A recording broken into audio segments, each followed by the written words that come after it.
Sawa.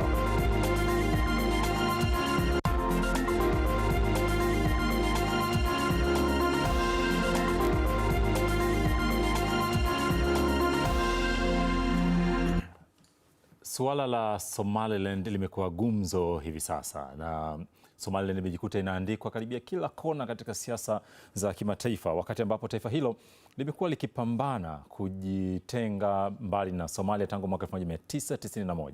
Gumzo la hivi sasa linakuja baada ya Israel kutangaza kuitambua Somaliland kama taifa linalojitegemea.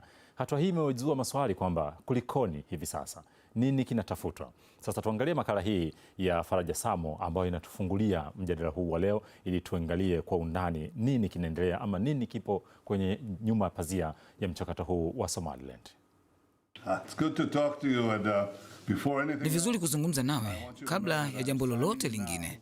Nataka ujue kwamba ninatia saini sasa, kama tunavyozungumza, utambuzi rasmi wa Israeli wa Somaliland na haki yake ya kujitawala, na ninajivunia kuwatakia mema nchi hii na watu wote wa Somaliland.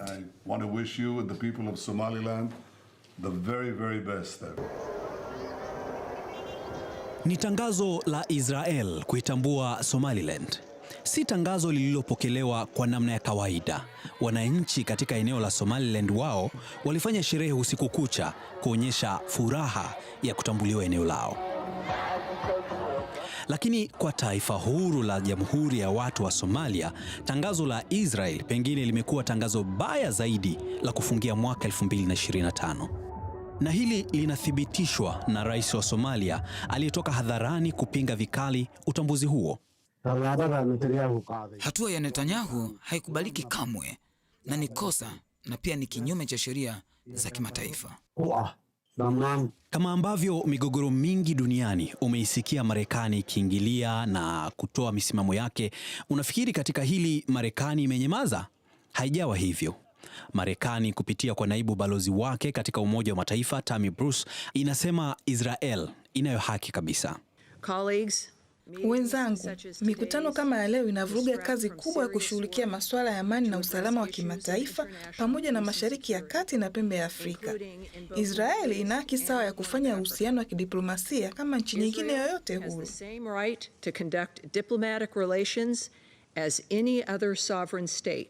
Ni tamko moja katika matamko mengi na sauti nyingi zilizosikika kutoka kwa viongozi wa mataifa ya Ulaya, Amerika, Asia na kwingineko duniani. Lakini hebu turejee, Somaliland ni nini hasa? Wengi huchanganya kati ya Somalia pamoja na Somaliland, lakini haya ni maeneo mawili tofauti yenye utawala tofauti kabisa. Sasa wacha nikueleze kidogo. Katika pembe ya Afrika kuna eneo linalojiendesha kama nchi kamili lenye bendera, rais, sarafu na uchaguzi wa amani. Kinachokosekana katika eneo hili ni utambuzi tu wa kimataifa. Somaliland, eneo ambalo kwa zaidi ya miaka 30 limeishi kama taifa huru, lakini bado linabaki katika kivuli cha diplomasia ya dunia. Somaliland ilikuwa koloni la Uingereza hadi mwaka 1960 ilipopata uhuru wake, kabla ya kuungana kwa hiari na Somalia ya Kiitaliano kuunda Jamhuri ya Somalia. Hata hivyo, muungano huo haukudumu kwa amani. Ukosefu wa usawa wa kisiasa, kiuchumi na ukandamizaji ulipandikiza mbegu za mgawanyiko mkubwa ndani ya taifa hilo. Baada ya kuanguka kwa serikali ya Bwana Siad Barre mwaka 1991 na Somalia kutumbukia katika vita vya wenyewe kwa wenyewe, Somaliland ilitangaza kujitenga na kurejesha mipaka yake ya kikoloni. Sababu kuu zilikuwa ni usalama, kujitawala na majeraha ya kihistoria yaliyosababishwa na vita na mauaji ya raia. Tangu hapo, Somaliland ikaanza kujijenga kitaasisi, ikafanya chaguzi kadhaa za amani na kudumisha usalama tofauti na maeneo mengi ya Somalia. Hata hivyo, kutotambuliwa kimataifa kumekuwa na gharama kubwa. Moja ya vitu wanavyovikosa ni pamoja na mikopo ya kimataifa, uwekezaji kuwa mdogo na nafasi finyu katika diplomasia ya dunia. Sasa tayari Israel imeitambua Somaliland kama taifa huru. Hili lina maana gani? Na inatuacha na maswali kadhaa. Utambuzi huu unavunja kanuni zozote za Umoja wa Afrika ama Umoja wa Mataifa? Na ni faida gani hasa za kiuchumi Somaliland itanufaika nazo baada ya utambuzi huu? Kidiplomasia tunajiuliza hatua hii itaathiri vipi uhusiano wa Israel, Somalia na Umoja wa Afrika pamoja na mataifa mengine duniani. Huku kiusalama tukibaki na swali, Somaliland sasa inakuwa eneo jipya la mvutano wa kiusalama na kikanda. Mimi ni Faraja Samo. Hayo ndio ambayo yanatufanya leo hii tukutane hapa katika mjadala huu kwamba kwa nini Israel inakuwa ni taifa la kwanza duniani kuitambua Somaliland kama nchi yenye mamlaka kamili, na kwa nini iwe sasa, na uamuzi huu una maana gani katika eneo la kikanda na siasa za kimataifa kwa ujumla. Mimi ni Raymond Nyamwihula, tunaye Ibrahim Rabi ambaye ni mchambuzi wa siasa za kimataifa. Tutaliangalia hili. Rabi, imekuwa ni ghafla sana kwa Israel kufanya uamuzi huu. Kwa nini sasa? Haikuwa ghafla, ilikuwa ni mipango chini chini. Ilikuwa wazi kwa wale wanaonifuatilia. Mimi nililizungumza miezi 7 iliyopita hili swala. Nililizungumza miezi 7 au 6 iliyopita. Hili swala liliibuka wakati Donald Trump aliposema kuwa tunataka watu wa Gaza wahamishwe na ile Gaza itengenezwe kuwa Riviera. Kama unakumbuka wakati wa mzozo ule, ndipo hili lilizaliwa la Somaliland, kwa sababu walijaribu kuzungumza na baadhi ya nchi kuwahamisha wale watu wa Gaza milioni 2 kuwapeleka, mfano Misri, Jordan, Iraq. Hizi zilileta taabu. Wakaona tunaweza tukapeleka kwa baadhi ya nchi za Afrika. Wakagusa Sudani, wakaona kuna migogoro. Wakazungumza Sudani Kusini, wakaona hawaingiliani na wale watu. Kwa hiyo Somalia hii ya Mogadishu ikaguswa na yenyewe, wale wakakataa kutokana na misimamo yao. Somaliland ikaguswa pamoja na Djibouti ambayo ilikataa. Kwa hiyo hii plani ilikuwepo, si bahati mbaya, yani haikuja ghafla, ila ni plani ambayo ilikuwepo kwa muda mrefu. Shida moja tu ya hii plani alafu kuna kitu kimoja nasema, Somaliland huru. Somaliland sio nchi huru. Somaliland ni nchi iliyojitenga. Haina uhuru, bado haijapata huo uhuru, licha ya kuwa imewahi kuwa nchi hapo kabla. Kuna kitu ambacho leo kinakuja, kuna ile nadharia ya ulimwengu kutazama na mapenzi ya watu, maybe chuki yako dhidi ya ulimwengu wa magharibi, au kwa sababu unapenda ulimwengu wa mashariki, au wewe ni mfuasi wa sehemu yoyote, haijalishi. Lakini kuna nadharia ya kile wanachokiona wa Somaliland na kile wanachokiona wa Somali ya Mogadishu na kile wanachokiona wengine. Nadhani njia iliyotumika sio sahihi ya utambuzi wa Israel. Wameenda mbele kabla ya kuanzia nyuma.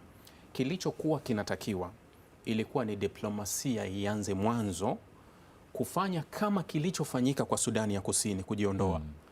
Mchakato ambao uende kwenye mchakato wa Umoja wa Mataifa katika wajumbe 15 ambao ndio wanafanya maamuzi kuhusu nchi kuamua kupiga kura ya maoni, kuhisi kama wanabaki. Natakiwa kura 9 zikubali, isiwemo veto hata moja kuhusu ile eneo.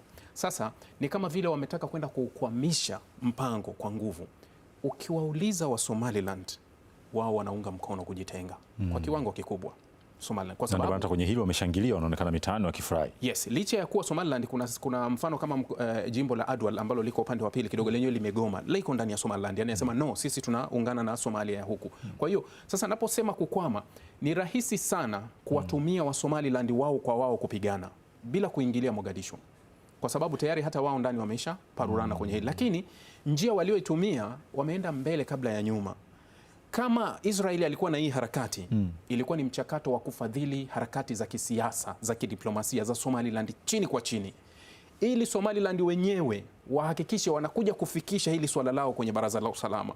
Halafu Baraza la Usalama liruhusu kura ya maoni ya Somaliland. Walikuwa wanashinda mapema kwa sababu wa Somaliland hakika wangepiga kura. Pengine hilo Rabi limeshindikana kwa sababu Somaliland yenyewe haitambuliwi kimataifa. Haitambuliki kimataifa, lakini linaweza lile wazo likapelekwa, kwa sababu wa Somaliland hawaridhiki. Mfano Sudani haikuwa ikitambulika kimataifa, Sudani ya Kusini. Lakini wa Sudani Kusini walisema sisi hatuingiliani na Khartoum kitulivyo, asili yetu, dini zetu, msimamo wetu, hatuingiliani na Khartoum, hatuwezi kwenda nao pamoja. Kwa hiyo ndio maana ikatokea mchakato kuwa waacheni wapige kura ya maoni, waamue kuwa je, wanataka kubaki ndani ya Khartoum au wanataka kutoka kwenda Juba. Wakapiga kura, wakaamua 2011 wakatoka. Hiyo ni mchakato ambao unakuwa kawaida. Sasa Somaliland inapokuwa imekamatwa na Somalia, imefungwa kwenye mikataba ya kisheria. Licha ya kuwa unaweza kusema okay, historia inatuonyesha hivyo. Ni kweli, hii Somaliland ilikuwa kwa Mwingereza. Huyu Mogadishu alikuwa kwa Italia. Wakaja wakaungana. Lakini vurugu zilikuwa toka mwanzo, hawakuwahi kuridhika. Wao kwa wao wamepigana baada hata ilivyoamua kujitenga. Mogadishu imewashambulia kule Hargeisa, na ndio maana hawana maelewano katika hizo pande zote mbili, yani hawaelewani kabisa.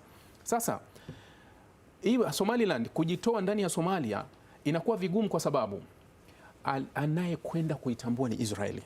Yani shida iko hapo kuwa migongano ya nchi za Mashariki ya Kati ni mikubwa zaidi kuliko Somaliland ilivyokuwa. Yani kama Somaliland ingefanya mchakato yenyewe ya kutaka kujiondoa ndani ya Somalia, kuna baadhi ya nchi zingeunga mkono, hata ambazo ziko karibu zingeunga mkono Somaliland kujiondoa, lakini kwa Somaliland kujiondoa kwa kupitia njia ya Israeli ni mgongano mbaya.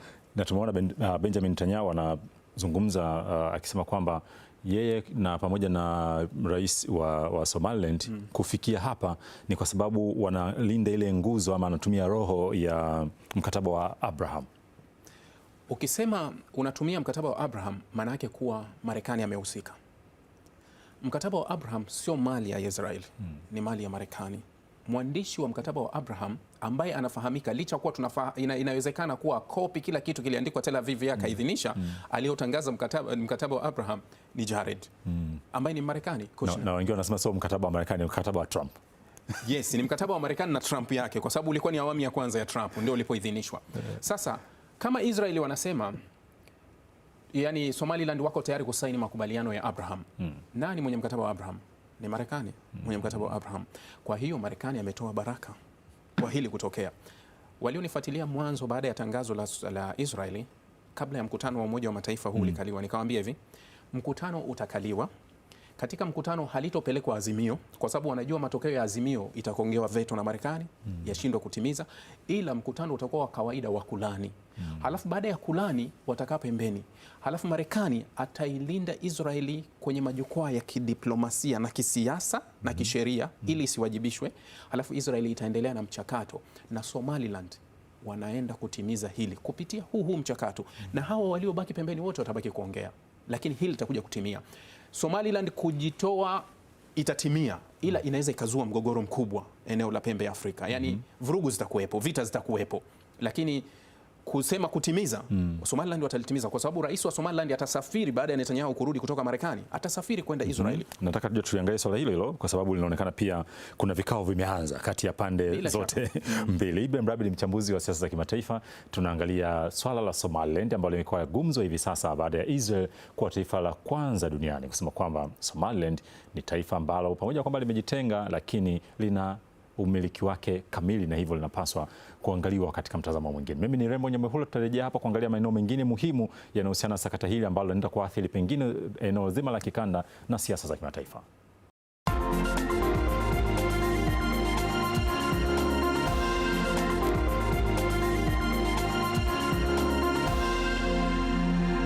Je, uamuzi wa Israel kusema kwamba Somaliland ni nchi yenye mamlaka kamili ina maana gani katika siasa za kikanda na za kimataifa? Mimi ni Raymond Nyamwihula na hii ni sehemu ya pili na ya mwisho ya kipindi cha Chekeche, uchambuzi wa siasa na diplomasia za kimataifa. Tuna Ibrahim Rahbi ambaye tumeanza naye toka awali katika mjadala huu. Rahbi, umezungumzia swala la yanayodhaniwa kwamba ni pengine ni ule mchakato wa kuhamisha wa Palestina kuelekea katika eneo la Somaliland, lakini kuna wachambuzi wengine kimataifa wanasema pengine huenda ikawa Israel anatafuta sehemu nzuri ambayo itakuwa ni rahisi kwake kupambana na Wahouthi kutoka Yemen, na Somaliland kijiografia inaonekana ni sehemu ambayo ni nzuri kwake. Ni kweli. Kama unakumbuka, baada ya mzozo wa Israel na Hezbollah ilikuwa Novemba tarehe 19 ndio wamefanya makubaliano kati ya Israel na Hezbollah. Baadaye hiyo Novemba Netanyahu alihutubia ambapo alisema tuna reshape Middle East. Kama unakumbuka, tunaichora upya Mashariki ya Kati inapoelekea.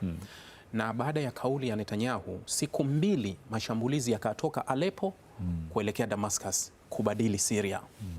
Ndio mchakato wa kuibadili Mashariki ya Kati ulipoanza. Sasa kuna hili moja unaliona la Somaliland upande mmoja ambao Somaliland unajua inakuwa kwenye bahari ya Arabia ambao inatazama bahari nyekundu kwa karibu, iko kabisa jirani na Djibouti na Bab el-Mandeb, sehemu ambayo imemsumbua sana Israel katika kipindi hiki, imemtia hasara kubwa sana. Upande wa pili unakuwa kaskazini mwa Yemen, Sanaa.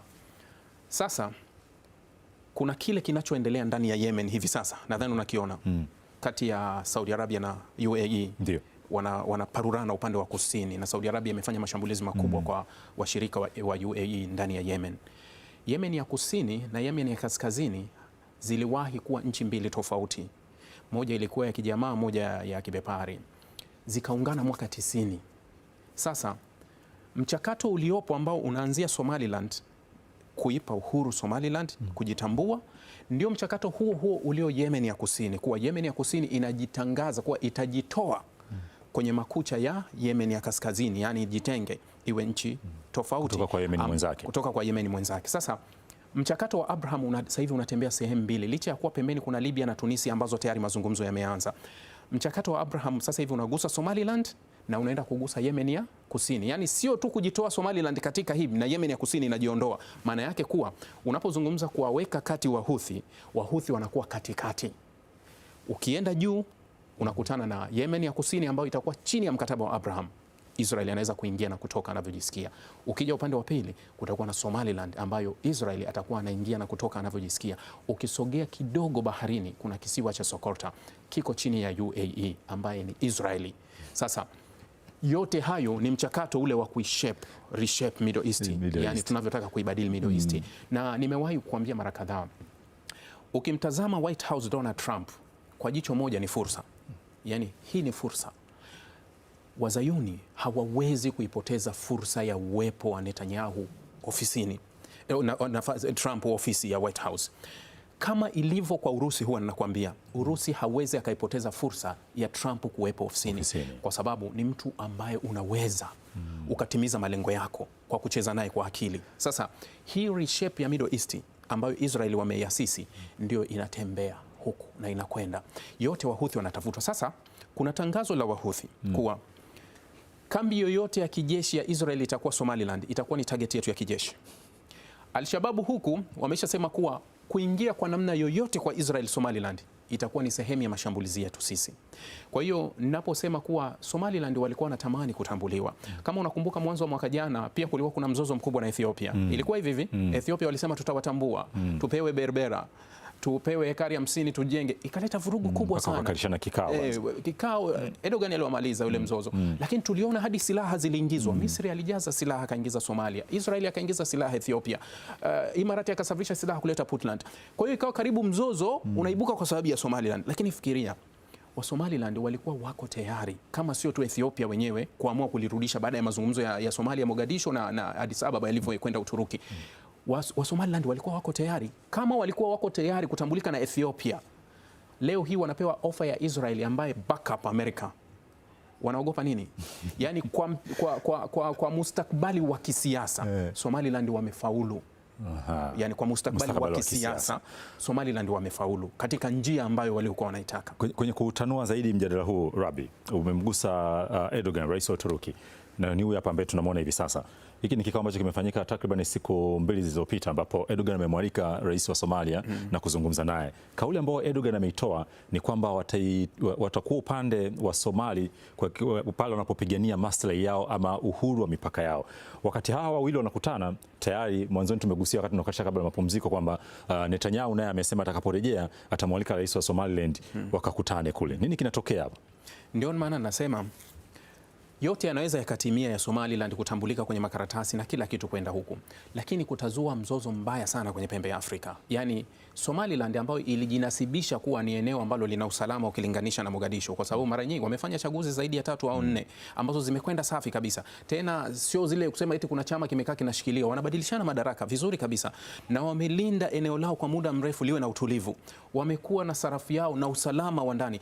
Ukiwa Hargeisa, unajua unaweza ukaenda msikitini na usifunge duka, ukaenda na ukarudi na duka lako likawa salama. Yani wamejitahidi kulinda usalama wa eneo lao. Sasa hiki walichokilinda huenda step za mwisho ndio wamekwenda kuzikosea kuwa, lakini step za kuzikosea ni kama vile wanasema unacheza kamari. Yani wameamua kucheza kamari kuwa ima tupate ima tukose katika hili. Sasa kisiasa unapata, lakini kiuhalisia unakuja wapi? Au kifanyike kilichofanyika Kosovo. Unaona Kosovo ilivyoamua kujitoa Serbia, ilikuwa vurugu, wa Serbia waligoma, lakini nini kilichotokea? Kosovo waliamua kujitoa kwa sababu waliungwa mkono na ulimwengu wa magharibi. Matokeo yake kuwa NATO wakatuma vikosi kwenda kulinda mipaka ya Serbia. Sasa wanaweza kufanya vile vile kuwa Okay, sasa Somaliland tutailinda. Wale wa magharibi wakaamua kuilinda Somaliland kwa sababu umeamua na mipaka yako, tutatuma vikosi vyetu vije kukulinda. Lakini eneo usalama wa pembe ya Afrika utazidi kuwa mbaya kwa sababu tayari hili eneo lina migogoro mingi sana. Migogoro ya ndani ya Ethiopia ni mingi sana. Mgogoro wa Eritrea na Ethiopia upo mgogoro, lakini tuna mgogoro kwenye pembe huku ya Somalia. Kuna mgogoro jimbo la Puntland hapa, mgogoro mkubwa. Yaani eneo lote lina migogoro na kambi nyingi za kijeshi zimejaa kule. Ukivuka upande wa pili ambapo ni chini ya kilomita 30 ni upande wa pili wa Yemen ambapo pia yenyewe migogoro tu imejaa. Bahari yote ile ya bahari ya Arabia kuja bahari mpaka ya Hindi huku kwetu kote huku upande wa pili ukipanda juu Somalia ni eneo ambalo ni hatari pia ambalo haliko na utulivu. Sasa huu ni vurugu nyingine ambayo imepelekwa. Ndio maana mimi ninaposema kuwa madai halisi ya wa Somaliland ambayo wanayataka na wanayapenda yameenda tu kwenye njia tofauti kidogo.